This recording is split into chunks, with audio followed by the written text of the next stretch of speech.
When 58-year-old Mike Tyson and 27-year-old Jake Paul step in the ring together, one will be an overwhelming crowd favorite. He has no legs at all. And 10 seconds to go in a round. There's the left hand. He's down again. It's over. The other will be an overwhelming betting favorite. And Jake Paul wouldn't have it any other way.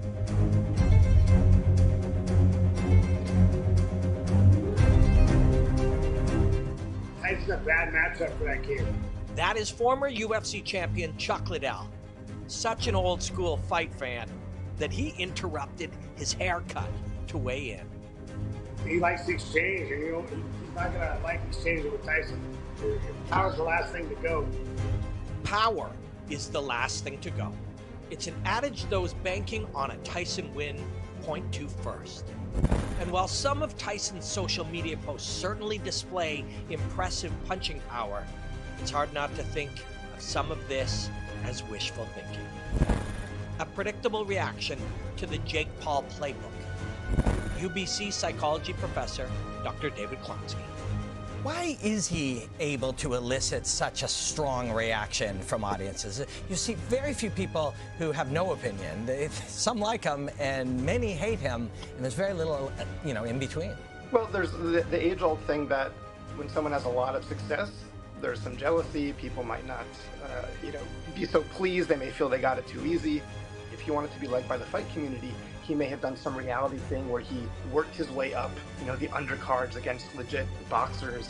But that's not what he did. He sort of jumped to the front of the line, so to speak, with celebrity opponents. And not only that, but he clearly chose opponents that had maximum public appeal and interest, while also giving him a really good chance of winning. Like, a Ben Askren, who is a terrible boxer, like Tyron Woodley, who is undersized. And now a Tyson, who has a mythic reputation, but is 20 years past his prime. So those are reasons why people might feel like, man, this guy, he's cheating. While Jake Paul's path to stardom may irritate some fans, it's his trash talk that gets under the skin of opponents. Jake Paul likes to play these games of distraction and irritation with opponents and with audiences. Do you think a more seasoned, older Mike Tyson will deal with this better than he might have when he was younger? Oh yeah, I have some worries about Tyson, but I don't have worries that Jake Paul's going to get inside Tyson's head. I think Tyson is just way beyond that at this point, both because of the sheer number of fights he's had, because of the life experience he's had, because of how often he's been in the spotlight, because of how much heat Tyson's had to take over the years for various things. I'm not sure Jake Paul thinks he's actually going to get inside Tyson's head. I think Jake Paul is a smart guy who knows that controversy, rough edges, sells tickets, gets clicks.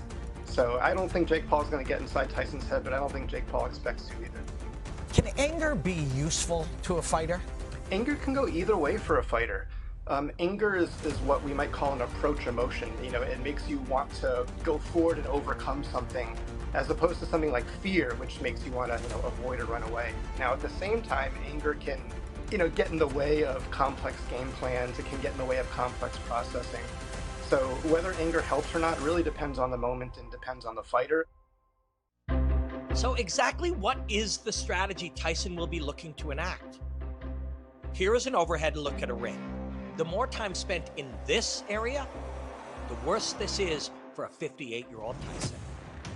But if Tyson can use his decades of experience to lure Paul into the dangerous areas, against the ropes, corner of the ring, areas with nowhere to move, that's where Tyson's power can best be utilized.